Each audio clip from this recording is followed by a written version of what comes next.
আলহামদুলিল্লাহ, আমরা জাবালে রহমত পাহাড়ের নিকটে চলে আসছি। ওই যে আপনারা দেখুন, জাবালে রহমত, এই যে দেখা যাচ্ছে, যেখানে দাঁড়িয়ে আল্লাহর হাবিব সমস্ত সাহাবীদেরকে একত্রিত করে বিদায় হজের ভাষণ দিয়েছিলেন। এটাই হলো সেই জাবালে রহমত। আর জাবাল শব্দের অর্থ হলো পাহাড়, রহমত হলো রহমত, রহমতের পাহাড়। বিশেষ করে এখানে রাসূলুল্লাহ হযরতে বাবা আদম আলাইহিস সালাতু ওয়াস সালাম, তাদের দুইজনকে যখন জান্নাতের থেকে বের করে দেওয়া হয়, একজনকে মা হাওয়াকে জেদ্দায় নামিয়ে দেওয়া হয়েছিল, আর হযরতে আদম আলাইহিস সালাতু ওয়াস সালামকে শ্রীলঙ্কায় নামানো হয়েছিল। আদম আলাইহিস সালাতু ওয়াস সালাম 350 বছর কেঁদেছেন। কাদার পরে তখন এইখানে এসে আদম আলাইহিস সালাতু ওয়াস সালাম কান্নাকাটি করতেছিলেন। আকাশের গায়ে যখন লেখা ছিল লা ইলাহা ইল্লাল্লাহ মুহাম্মাদুর রাসূলুল্লাহ সাল্লাল্লাহু আলাইহি ওয়াসাল্লাম, এই নামটি যখন দেখতে পায় সাইয়েদনা আদম আলাইহিস সালাতু ওয়াস সালাম, তখন আল্লাহর দরবারে ফরিয়াদ করলেন, রব্বুল আলামিন, আমি আকাশের গায়ে দেখতে পাচ্ছি যে তোমার নামের সাথে আরেকটি নাম দেখতে পাচ্ছি। আল্লাহ তাআলা ওই নামটি তোমার বন্ধু হবে, তাহলে সেই রসুলের উসিলায়, সেই বন্ধুর উসিলায় আমি আদম আলাইহিস সালাতু ওয়াস সালামকে ক্ষমা করে দাও। জরকানি শরীফের কিতাবের মধ্যে লেখা, হযরতে আদম আলাইহিস সালাতু ওয়াস সালাম আমার আল্লাহর নবীর নাম মোবারক দেখে যখন আল্লাহর কাছে ফরিয়াদ করলেন, রব্বুল আলামিন আমাকে মাফ করে দিন। আল্লাহ তাআলা বললেন, হে আদম, তুমি যখন আমার বন্ধুর উসিলা দিয়ে ক্ষমা চাইলা, আমি তোমাকে ক্ষমা করে দিলাম। ক্ষমা করে দেওয়ার পরে সাইয়েদনা আদম আলাইহিস সালাতু ওয়াস সালাম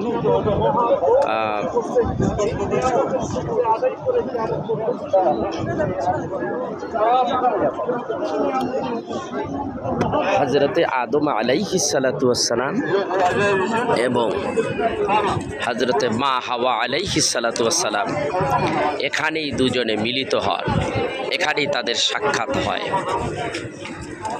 তো এখানে আল্লাহ তাদেরকে ক্ষমা করেন, সেই জন্যই এটাকে জাবালে রহমত পাহাড় বলা হয়। এছাড়াও আরও অনেকগুলি কারণ এখানে রয়েছে।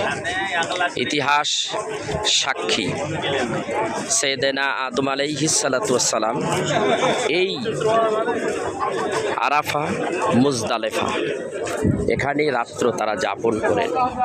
এখানে তারা রাত্র যাপন করাতে হযরতে আদম আলাইহিস সালাতু ওয়াস সালাম আর মা হাওয়া আলাইহিস সালাতু ওয়াস সালাম সকালে উঠে 2 রাকাত নামাজ পড়লেন। আল্লাহ রব্বুল আলামিন সেই 2 রাকাত নামাজকেই উম্মতি মুহাম্মাদির জন্যে ফরজ করে দিলেন। সেই নামাজের ওয়াক্তই হলো ফজরের ওয়াক্ত, এবং এই নামাজের সঙ্গে আরও 2 রাকাত নামাজ সংযুক্ত করা হলো। সেটাই হলো আল্লাহর হাবিবের 2 রাকাত সুন্নত নামাজ। এই হলো ফজরের 4 রাকাত নামাজ, 2 রাকাত সুন্নত, 2 রাকাত ফরজ। প্রিয় দর্শক, আপনারা দেখুন, এই আরাফার ময়দান এমনই একটি গুরুত্বপূর্ণ ময়দান। যারা হাজি সাহেবেরা হজ করার উদ্দেশ্যে এখানে আসেন, তারা কিন্তু এই আরাফার ময়দানে যখন পা রাখেন, সঙ্গে সঙ্গে আল্লাহ রব্বুল আলামিন তার জীবনের সব গুনাহগুলো মাফ করে দেন। এখানে এত হাজিদেরকে মাফ করা হয়। এই মাফ, এই ক্ষমা দেখে পাপিষ্ট ইবলিস শয়তান হাতের আঙ্গুলগুলি তখন কামড়াতে থাকে যে সারা বছর বা সারা জীবন আমি তাদেরকে ধোঁকা দিলাম, কিন্তু এদেরকে আল্লাহ ক্ষমা করে দিলেন। প্রিয় দর্শক, আমরা আস্তে আস্তে সেই জাবালে রহমত পাহাড়ের দিকে এগিয়ে যাচ্ছি।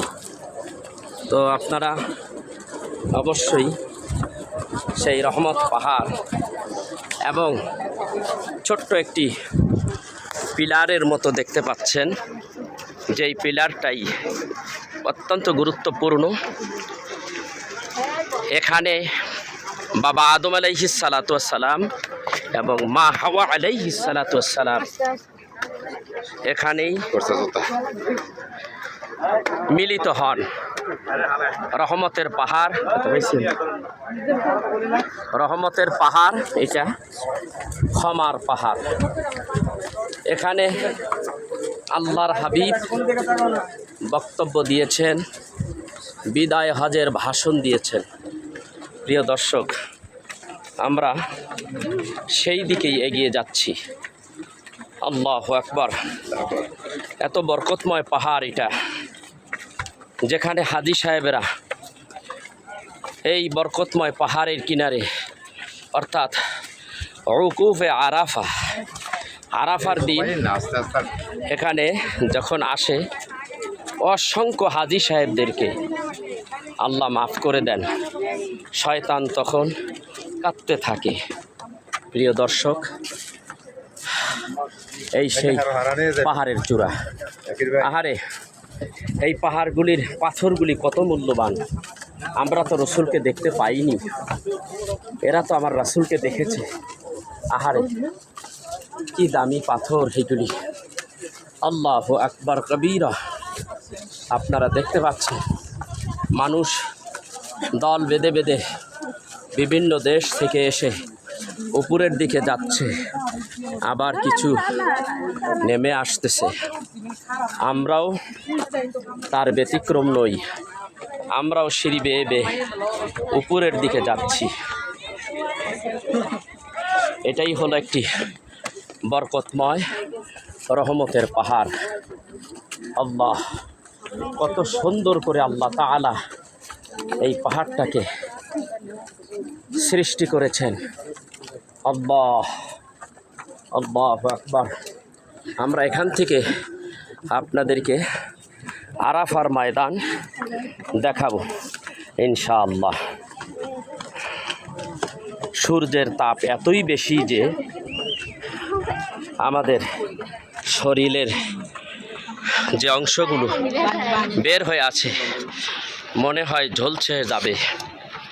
আল্লাহ,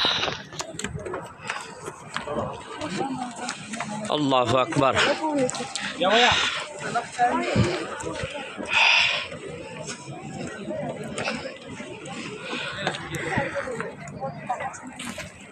এই হলো আরাফার ময়দান, পাশেই মুজদালেফা। আরাফার ময়দান। আল্লাহু আকবার কবীরা।